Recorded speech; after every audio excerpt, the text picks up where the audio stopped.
Halo semuanya, selamat datang di channel Auto Driver. Mobil di samping saya ini adalah Honda City Sedan yang sudah dirilis sejak tahun lalu. Dan kami juga sudah membuat first impressionnya. Anda bisa klik link yang ada di atas untuk melihat lebih lengkap.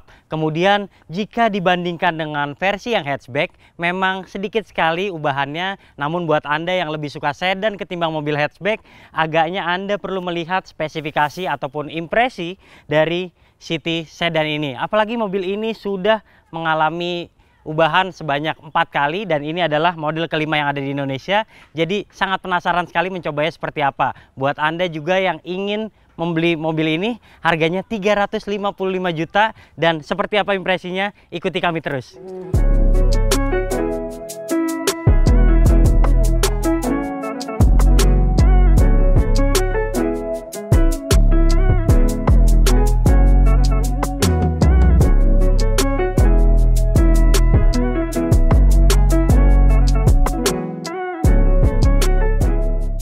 Oke, dibandingkan dengan versi yang hatchback, tampilan depannya tidak ada ubahan. Kita juga masih melihat lampu depan hingga fog lamp sudah menggunakan LED. Tentu mobil-mobil modern sekarang sudah menggunakan juga seperti ini. Dan kita lihat bagian samping ini yang mengalami ubahan ketimbang model hatchback karena desainnya sama tapi warnanya sekarang single tone dan ini mencirikan kesan elegan ketimbang hatchback yang tampil lebih sporty. Kemudian ini juga masih menggunakan ban Dunlop yang berukuran ring 16 dengan ukuran ban 185/55.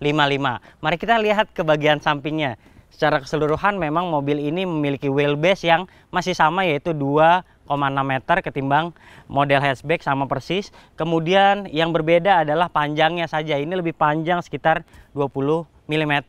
Oke, untuk mesin tidak ada ubahan ketimbang versi yang hatchback. Sama-sama mengandalkan 1500 cc dengan tenaga mencapai 121 PS dan torsi puncaknya mencapai 145 Nm.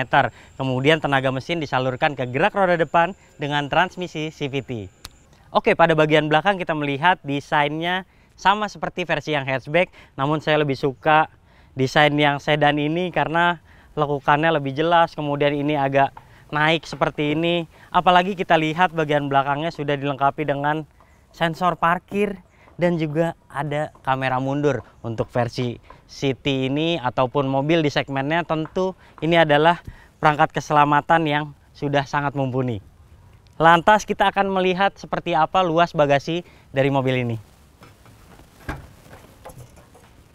Oke, melihat bagasinya memang lebih luas ketimbang versi yang hatchback. Anda mungkin bisa membawa koper berukuran medium sebanyak 4 buah. Kemudian jika Anda mencari di mana letak ban pengganti, ini adalah ban serepnya terdapat di bawah dan ini ukurannya full size, jadi bisa digunakan untuk langsung jarak jauh. Lantas ini bagian belakangnya terlihat berbeda.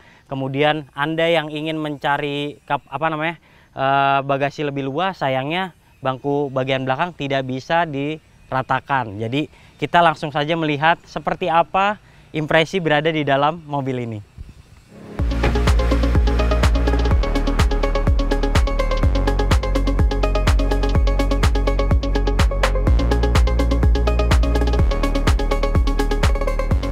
Oke, saya sekarang berada di kabin belakang City Sedan dan bisa kita lihat ini untuk legroomnya lumayan luas, tapi untuk headroomnya sedikit sempit. Saya tingginya cuma 170 cm dan untuk Anda yang mungkin lebih tinggi dari saya, ini akan bermasalah untuk Anda. Apalagi ketika Anda bersandar, ini headrestnya sudah fix, tidak bisa ditinggikan lagi, jadi mungkin akan ada yang mengganjal di bagian sini. Beruntungnya untuk Anda yang ingin santai di belakang, Anda akan mendapatkan armrest yang ini tidak ada penyangganya, jadi sedikit jatuh seperti ini. Dan ini armrestnya juga sudah tersedia cup holder untuk Anda menaruh minuman Anda di sini. Sementara kalau kita lihat di bagian tengah, ini ada ventilasi AC, tidak dilengkapi dengan blower, tapi cukup maksimal pengaturannya, bisa ke arah kiri dan juga sebelah kanan. Kemudian di bawahnya kita menemukan ada soket 12 volt sebanyak 2 buah yang mungkin bisa Anda bagi dengan penumpang di bagian belakang.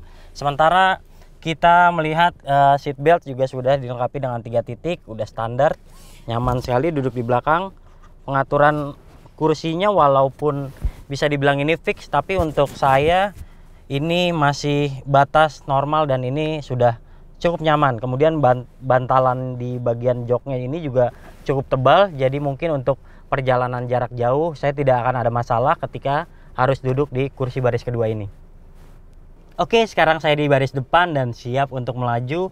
Secara keseluruhan saya melihat dashboardnya ini begitu landai dan settingan duduknya ini begitu agak tinggi. Jadi saya bisa melihat visibilitas yang lebih bagus ketika mengemudi. Kemudian ini juga udah dilengkapi dengan pengaturan maju mundur, dan juga kayak tadi saya bilang, selain reclining ini juga bisa naik turun. Nah, kemudian setirnya saya juga suka, ini pengaturannya ada kulit di sini dan ini juga nyaman sekali digunakan. Di sebelah kanan Anda akan menemukan fitur cruise control.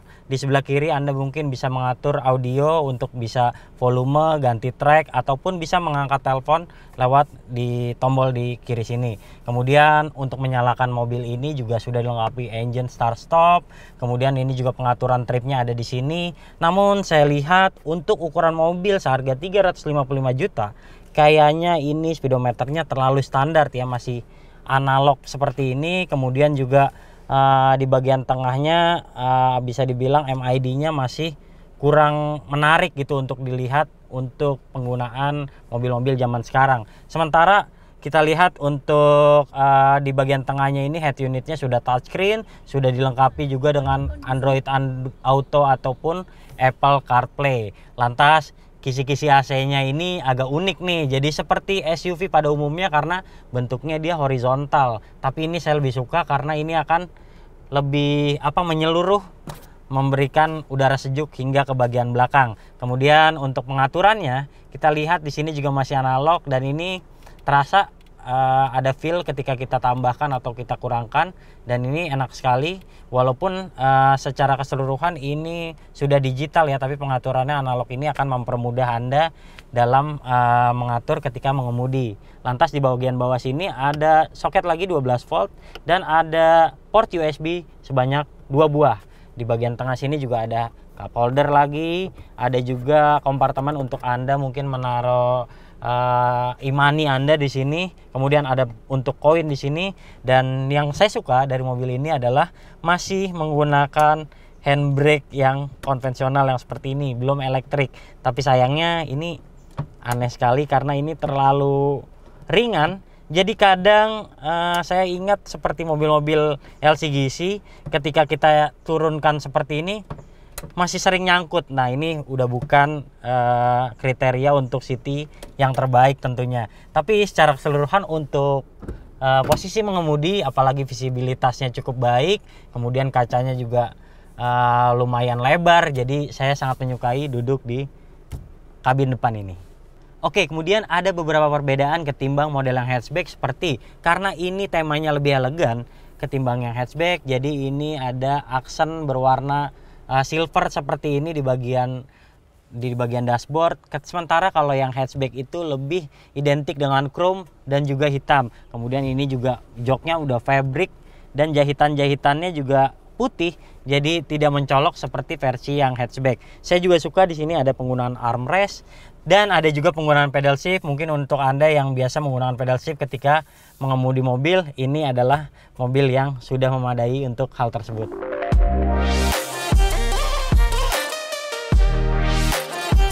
Sebelum berjalan lebih jauh, kami membawa mobil ini ke SPBU Shell untuk diisi bahan bakar Shell V-Power Nitro Plus. Shell V-Power Nitro Plus dengan standar Euro 4 menjadikan mesin lebih bertenaga dan akselerasi yang lebih cepat untuk performa yang maksimal. Dengan teknologi Dynaflex, Shell V-Power Nitro Plus memiliki kekuatan membersihkan yang tak terkalahkan untuk melindungi dari endapan yang mengurangi performa mesin. Shell V-Power Nitro Plus penuh tenaga, akselerasi lebih cepat. Nah, sekarang ada cara mudah untuk menambah dan mengecek poin Anda lewat aplikasi Shell Go Plus. Jadi caranya cukup mudah, saya juga bisa melihat transaksi terakhir saya seperti ini. Jadi tidak perlu repot-repot bawa kartu lagi.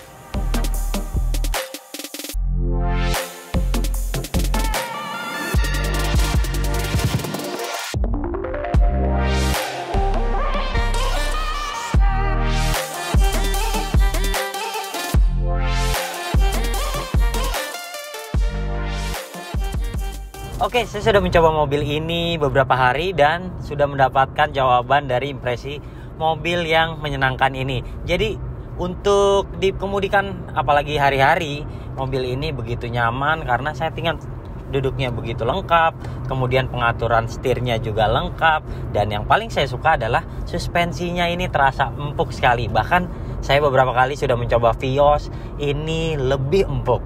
Dan saya juga menyukai ubahan dari head unit ketimbang yang model sebelumnya yang ada pop-up display itu yang jelek sekali, dan colokan USB-nya juga di samping sini.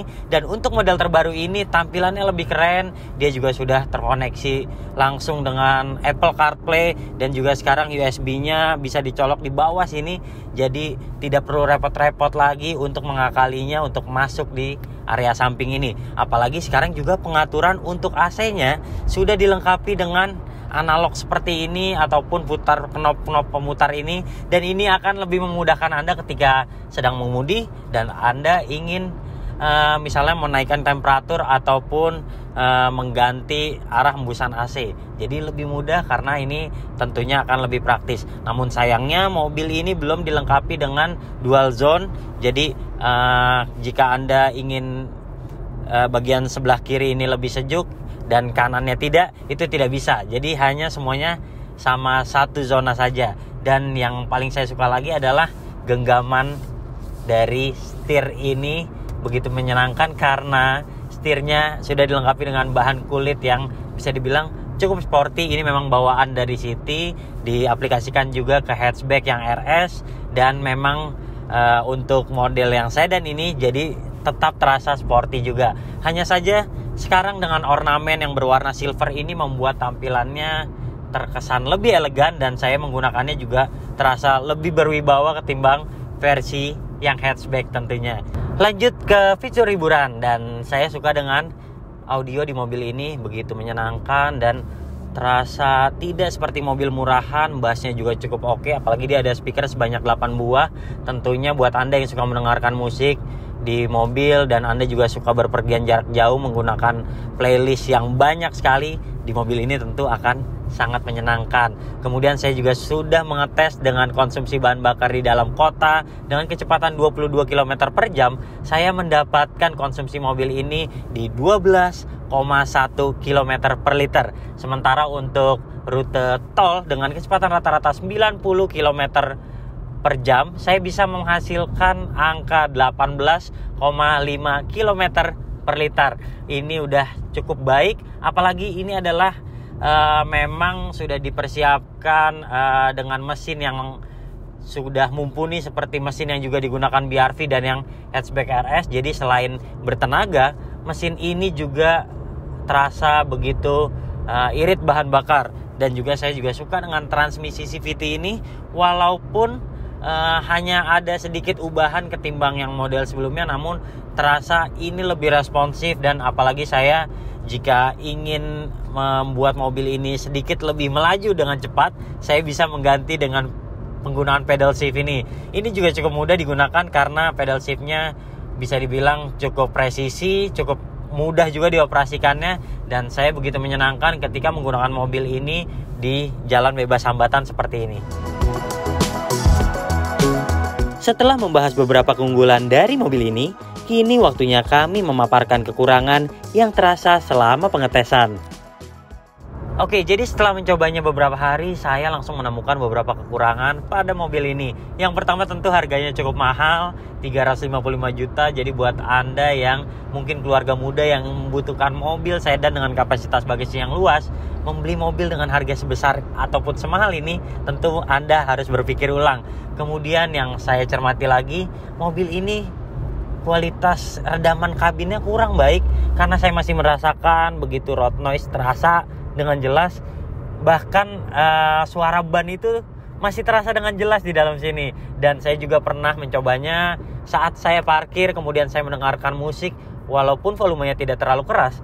Kemudian saya sedikit saja keluar dan saya mendengarkan suara audionya ini sampai keluar. Artinya memang redaman kabin di dalam sini kurang baik. Dan saya juga mencermati ada lagi mesin yang digunakan pada mobil ini kan sama dengan milik City Hatchback yang RS. Namun pada saat Anda menggunakan City Hatchback yang RS itu, pasti Anda akan lebih menyenangkan dengan suara yang raungan yang agak berisik ini karena mobil tersebut berpenampilan sporty. Namun agaknya kurang cocok jika disandingkan dengan mobil yang tampilannya elegan seperti ini, yang kalem, dan Anda masih mendengarkan suara kebisingan dari mesin yang bisa dibilang cukup berisik tersebut. Kemudian saya juga tidak menyukai tampilan speedometernya yang begitu standar. Harusnya bisa lebih bagus lagi, apalagi harusnya lebih banyak pilihan digitalnya. Jadi tampilannya tentu lebih menarik. Dan untuk harganya 300 jutaan, kualitas dashboardnya ini terkesan masih biasa saja karena masih banyak yang menggunakan kualitas plastik-plastik yang keras seperti ini. Saya membutuhkan yang soft touch, yang terasa mahal. Apalagi kami tahu kalau City ataupun mobil-mobil sedan di atas City itu sudah menerapkan banyak soft touch di bagian dashboard ataupun di door trim ini. Jadi saya berharap kedepannya dengan harga yang sudah mahal ini, City bisa lebih baik dalam hal kualitas kabinnya tentunya. Namun di samping itu, saya menyukai dari ergonomisnya mobil ini dan ruang penyimpanannya, terutama cup holdernya juga cukup banyak. Total ada 8 buah, terdapat di tengah sini, kemudian di kiri, di kanan, dan juga ada di armrest belakang. Tentunya akan membuat perjalanan semakin menyenangkan, dan buat Anda yang biasa membawa minuman banyak ketika berpergian, tentu akan lebih mudah dalam meletakkan minuman-minuman tersebut.